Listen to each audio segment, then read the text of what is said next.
Hola, somos Martín y Rafa. Bienvenidos a otro capítulo de Pregunta Nomás, donde hacemos un espacio para conversar con investigadores sobre cómo la ciencia se relaciona con la vida cotidiana. Súper, y hoy día estamos con Catalina Pardo, nuestra primera invitada, así que le agradecemos desde el inicio haberse dado el tiempo porque una persona muy ocupada. Voy a dar una pequeña introducción, pero después la idea es que Cata nos cuente más o menos a lo que se dedica. Entonces, Catalina Pardo es profesora asistente de la Escuela de Enfermería de la Universidad Católica, es médico veterinaria y doctora en ciencias biológicas. Y su investigación, por lo que nosotros estuvimos viendo, pero ella nos va a contar, se centra en patógenos emergentes como la influenza y el SARS-CoV-2, con foco en cómo estos se transmiten, ¿cierto? En particular, hubieron un par de artículos que leímos que nos dejaron bien preocupados, la verdad. Tiritón. Claro, un poco tiritones. Por ejemplo, vimos uno de los artículos, vimos que ha publicado en Nature, en Science, en The Lancet, entonces quedamos muy sorprendidos. Pero vimos que en particular el virus H5N1, vimos cómo se ha ido, digamos, en palabras simples, esparciendo por Chile y cómo ha generado contagios masivos en aves silvestres y dio un salto hacia aves de corral y a mamíferos marinos. Y vimos que a un ser humano. Esto nos llamó mucho la atención porque nos recuerda al COVID, ¿cierto? En cómo quedó la grande a nivel mundial por eso. Después vimos que aumentó los contagios en toda la costa chilena en un 2000% la mortalidad por este virus. Y por otro lado, en otra investigación tal vez en paralelo, vimos que ustedes también están investigando por qué el COVID, su última variante Omicron, o una de las, en ese momento del artículo, no causó la mortalidad que causó las variantes anteriores. Entonces todo esto nos llenó de preguntas, como rayos, de qué nos estamos perdiendo y por qué Catalina no está todos los días en las noticias avisándonos como lo que está pasando. Entonces, con esta introducción, queríamos partir preguntándote por qué esto que estás estudiando tú le importa o debería importarle a la gente, digamos, común y corriente. Ya. Bueno, primero que todo, muchas gracias por invitarme. Muy halagada de estar conversando con ustedes. ¿Por qué le tiene que importar esto a las personas? Tenemos que irnos al caso más cercano que nosotros tenemos respecto a los virus. O sea, el virus influenza en realidad es una familia de virus donde hay muchos primos, ¿ya? Y estos primos tienen lo que en virología se denomina afinidad, lo que es como una preferencia hacia un hospedero o a algo a que infectar. Nosotros todos los años vemos en las noticias que aumentan los casos de influenza. Ahorita estamos empezando a aumentar están empezando a aumentar los casos a nivel de la población humana de lo que es la influenza estacional. Y muchos conocemos el famoso H1N1, H3N2, ¿cierto? Bueno, estos son familiares de este H5N1. La influenza es una familia completa. Perfecto. ¿Qué es lo que pasa con estos virus? Que estos virus van cambiando. Y van cambiando porque tienen una gran facilidad de modificar su genoma. Y no es necesariamente porque ellos quieran, sino porque dentro de sus procesos evolutivos han adquirido herramientas. Una de ellas es que cometen errores, pequeños errores. Es como si yo te entregara a ti una hoja de papel con un texto y te dijera, por favor, transcríbeme esto. Y tú empiezas a escribir y no te va a quedar exactamente igual. Te puedes comer una coma, te puedes saltar un punto, puede que una B larga no la hayas puesto bien y después una B corta. Eso mismo hace el virus. Y eso es lo que conocemos como las famosas mutaciones. Perfecto. Que cuando va pasando su genoma de la progenie, comete pequeños errores. Y esto puede significar nada. Simplemente estamos igual que antes. O puede haber un cambio significativo. En el caso de las personas, lo que sucede habitualmente es que estos virus nuevos que van emergiendo son capaces de infectar más y nuestro cuerpo no es capaz de responder a ellos y por eso es que las vacunas cambian todos los años y por eso es que la invitación también aprovechando es que la gente se vaya a vacunar. Perfecto. ¿Ya? Por eso el COVID cambiado. En el durante caso la del pandemia. COVID era exactamente igual. En el caso del COVID también, sus errores se producían a nivel de su genoma y esos pequeños errores o esas acumulaciones de errores era lo que daba el nombre a las famosas variantes alfa, beta, gamma, delta, etcétera, etcétera. Y cuando este cambio significaba algo desde el punto de vista de salud, había menor respuesta, aparecían más casos, se transmitía más rápido, era cuando se denominaba a este nuevo virus que aparecía una variante. Pero en realidad esto sucede todo el tiempo. Los virus están cambiando todo el tiempo, pequeños cambios están sucediendo. La mayoría de las veces no tienen un impacto. Pero lo que nosotros hacemos, que es revisar estos genomas constantemente, nos permite identificar y cambios que sí pueden llegar a ser focos de preocupación. Ya sabes que esta adaptación en realidad está asociada con un cambio de especie o esta mutación está asociada con una menor tolerancia al antiviral o una mayor transmisibilidad. Y en ese sentido, ¿esto es random? Digamos, ¿es por azar? ¿O hay algo que hacemos? ¿O intervención humana? Claro, como contaminación. Hay de todo. Ya. Puede ser de todo un poco.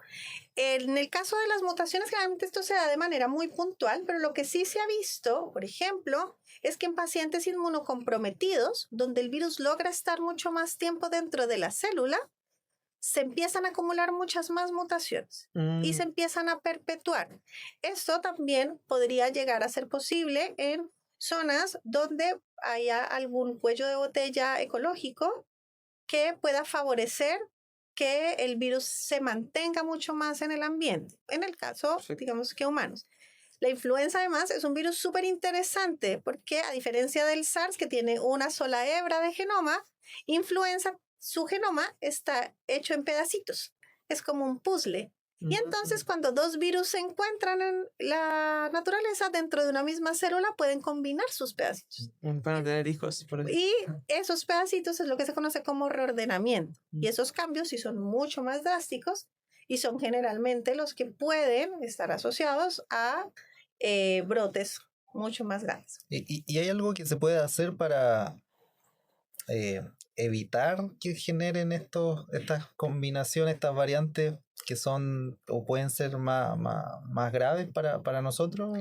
Claro, desde el punto de vista ecológico, el llamado más grande es a intentar no invadir los ecosistemas, porque dentro de las aves y dentro de los animales circulan sus propios virus de influenza naturalmente, que no generan enfermedad. Las aves son los reservorios naturales del virus influenza, de los virus influenza aviares. Y no generan enfermedad, ellas las transmiten.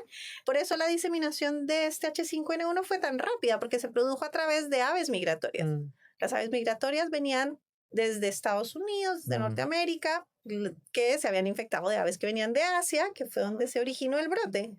Y las migraciones favorecen los movimientos virales. Lo mismo que pasó con SARS. Claro. O sea, nosotros pasamos de marzo 2020 a tener muy pocos casos, a que ya para junio todo el mundo estaba totalmente diseminado, porque los seres humanos en los vuelos nos comportamos un poco como las aves migratorias, pero bien erráticas, ¿no?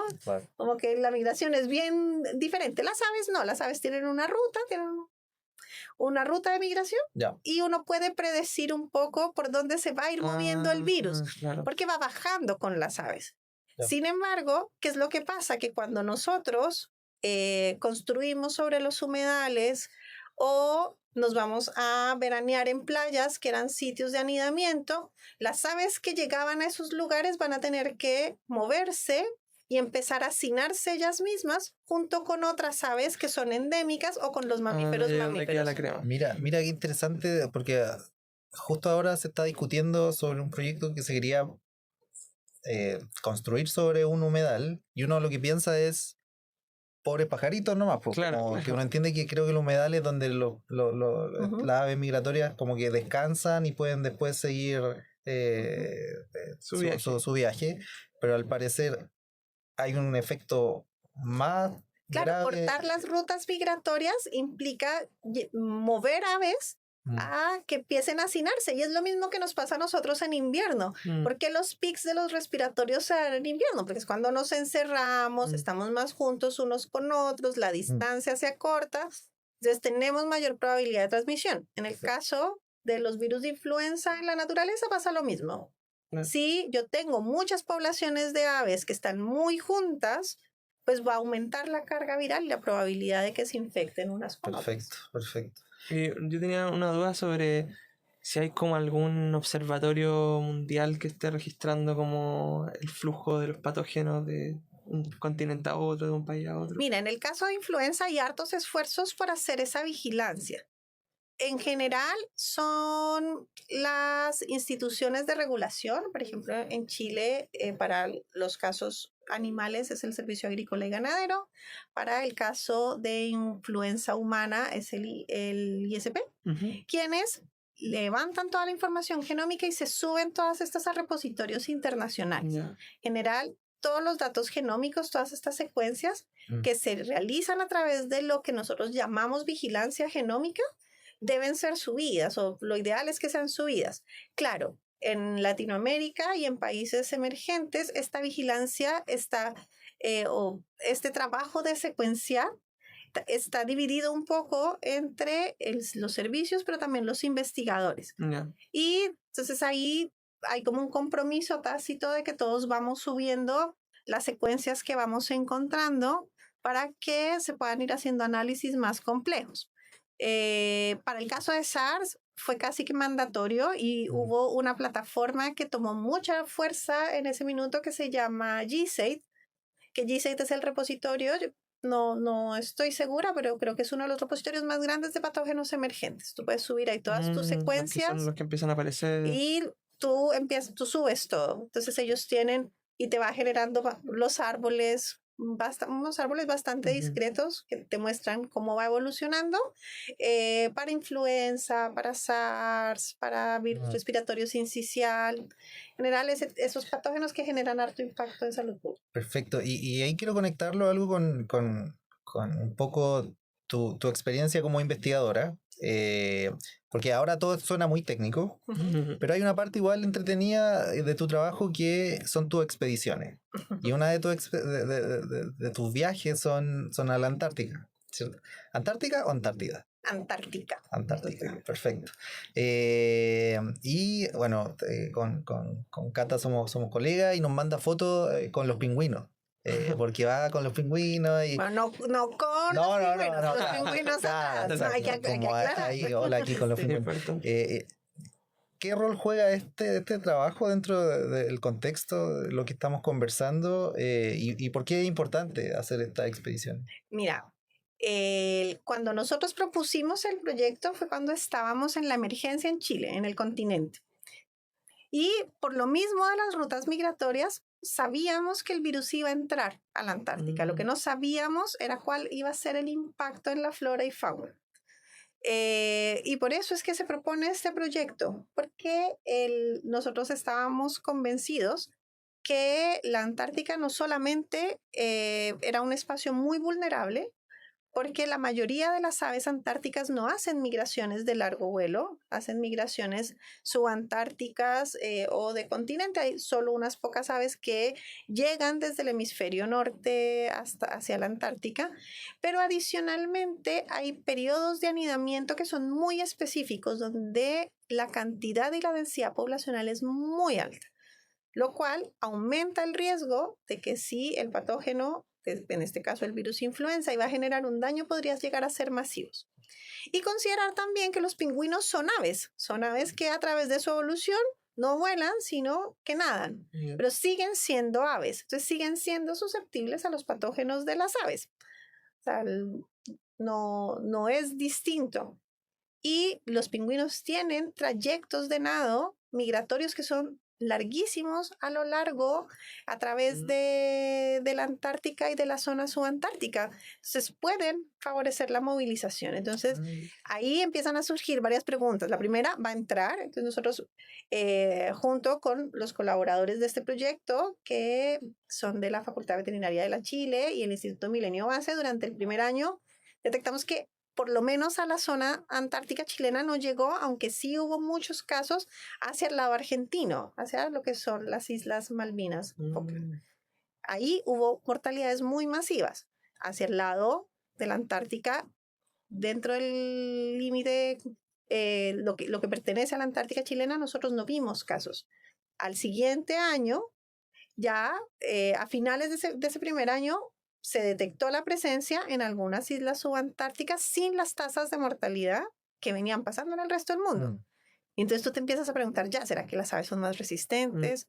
¿Será que hay algo en la Antártica que les está generando protección? Ya habíamos descrito virus de influenza en la Antártica, no este de alta patogenicidad, que es el que produce muerte, sino otros virus de los que conviven con las aves, que era específico en la Antártica. Entonces tú te empiezas a preguntar, ¿y será que estos anticuerpos les están dando protección? Porque nosotros no hemos visto, afortunadamente, en las 2 expediciones en las que yo he estado, mortalidades masivas de aves. Hubo una especie muy susceptible, sí, que fueron las escúas, pero las otras especies de aves no se vieron grandemente afectadas como sí pasó en el continente. Perfecto. La siguiente pregunta, ya nos queda un par de minutos, que vimos con Rafa que encontraron que hubo un caso en donde hubo una transmisión hacia una persona. Ya. Y ahí nosotros dijimos, chuta, ¿qué tan cerca o lejos estamos de que nos pase un COVID de nuevo? Claro. Eh, ¿O cómo pasa eso? ¿Cómo Ya. ¿Debería preocuparse la gente? Mira, en el caso de influenza aviar todavía el riesgo de transmisión permanece muy bajo, pero muy bajo. Piensen que nosotros llevamos en esta emergencia que ha tenido recurrencias por las migraciones desde el 2020, desde finales del 2022. En América Latina hubo 3 casos. Uno de ellos fue en Chile. Y en el resto del mundo, en Estados Unidos, han habido más casos asociados a trabajadores de lecherías, porque en Estados Unidos el salto se dio a las vacas, no se dio a los mamíferos marinos. Hubo un salto hacia bovinos, pero que no generó mortalidad en las vacas, sino una disminución en la producción de la leche. Y los contagios han sido a las personas que trabajaban o que trabajan en esas ganaderías. Entonces, todavía el impacto o la probabilidad de que haya un salto a las personas es muy bajo. Lo más probable es que este individuo estaba en una zona, esta persona estaba, y que es así, estaba en una zona donde había muy alta carga viral. En ese momento, este caso se dio en el norte de Chile, cerca donde se generaron las primeras mortalidades de mamíferos marinos. Y lo que nosotros vimos en nuestro análisis es que el virus que tenía esta persona era muy parecido al de los mamíferos marinos. O sea, era muy parecido. Entonces, posiblemente la transmisión se pudo haber dado por esa ruta, dado que nosotros logramos confirmar, tanto nosotros como otro grupo en Argentina que hizo un estudio en paralelo, publicamos casi que al mismo tiempo, ellos obtuvieron la misma observación, que no podía ser debido al azar que tantos mamíferos marinos estuvieran muriendo, sino que el virus se estaba transmitiendo efectivamente entre los mamíferos marinos y que era tal la mortalidad que al final no estaba siendo diseminado por las aves, sino se está siendo transmitido por estos mismos mamíferos. Pero hubo miles de mortalidades en mamíferos marinos y tuvimos solo un caso. En Argentina no tuvieron casos. Entonces esto habla de que todavía no somos, la probabilidad es súper baja. Podemos estar relativamente tranquilos, pero pues siempre la indicación es que si vemos un animal enfermo, notifiquemos al Servicio Agrícola y Ganadero y no nos vayamos a acercar. O sea, un lobo marino que se deja consentir, o sea, eso es algo raro. Sí, es raro. O sea, ay, no, que es que mire, está como que está tranquilito, está tranquilo. O sea, algo que se da mucho en el litoral. Algo que se da mucho en el litoral. Que la gente se acerca, que hay harta interacción en la feria, se les da las cabezas de pescado. Perfecto. Ya, mira, nos quedan los últimos minutos y ya para cerrar tal vez nos gustaría preguntarte, hoy Catalina Pardo, ¿qué necesita para continuar con y hacer que su investigación se desarrolle de la mejor manera posible? ¿Cuáles son desde tu punto de vista en la ciencia las problemáticas o cosas que resolver para que tú puedas avanzar y mucho más rápido en lo que estás investigando. Mira, yo creo que uno de los problemas más grandes que hay en la ciencia, y no solamente acá en Chile, sino a nivel mundial, es que no se piensa en ciencia a largo plazo.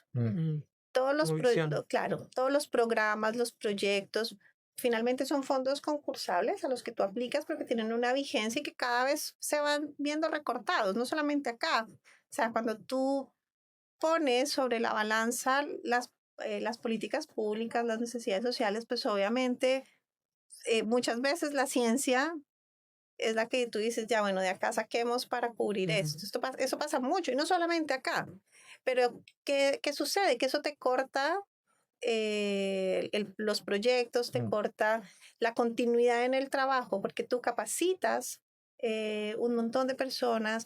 La retención de capital humano, yo creo que es lo más importante, lograr retener esas personas que tú entrenas para que sigan haciendo ciencia de calidad mientras logras formar otros. Perfecto. Porque cuando tienes que empezar cada vez de cero en este proceso, esos 5 pasos que avanzaste en 3 años, los retrocediste en el año siguiente que tuviste que volver a repostular a todo, porque no se logra la continuidad, o incluso puede ser más. Entonces, yo creo que el sistema debiese favorecer la continuidad de los programas y de las líneas de investigación que son relevantes para el país. ¿Quién define eso? No lo sé, porque obviamente ahí es donde entras en la discusión, porque todos creemos que lo que hacemos es lo más maravilloso. Exactamente. Pero sí debiese haber continuidad y garantizar esa continuidad, especialmente para los investigadores que no trabajan como académicos. La precariedad en la ciencia es terrible. Uno trabaja, todos los investigadores están a honorarios. Los postdoc, los tesistas, los asistentes de investigación. Finalmente, la movilidad del capital humano es muy alta y eso te impide avanzar tal vez de la forma que pudiéramos hacerlo. Perfecto. Sí, una última pregunta. En cuanto como porque ahí tú hablaste de una brecha que hay como quizás como entre el Estado o entre como las políticas públicas y la ciencia, y yo desde el área de ingeniería te pregunto también la tecnología, como todas las tecnologías emergentes que están habiendo ahora, ¿sientes que hay una brecha con los estudios que tú desarrollas? O sea, sí, o sea, más que una brecha, yo creo que todavía estamos en un punto en que nos cuesta comunicarnos para ser real interdisciplina. Porque estamos tan encerrados en lo que tenemos que hacer y tenemos tantas cosas como investigadores, estamos atentos a tantos focos que a veces no logramos ver que esto que está haciendo el otro podría ayudar. Por fortuna, digamos que en mi caso yo trabajo hago harta disciplina. Soy una veterinaria en una escuela de enfermería que hace investigación en virología humana y animal, así que... Entonces, claro, uno aprende a pedir favores. Uno aprende a pedir favores, a contactarse con el otro, pero cuesta, al final cuesta porque tenemos que hablar idiomas distintos.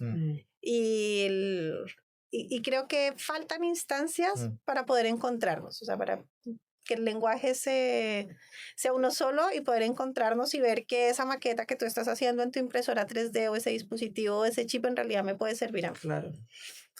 Súper. Oye, muchas gracias. Yo creo que nos quedaron muchos temas pendientes. Un montón de preguntas. Hay un montón de preguntas. Yo creo que da para otra invitación. Pero te queremos agradecer por no sé, inaugurar este espacio de conversación y desearte mucho éxito. Gracias. Y que nos mantengas, por favor, informados sobre...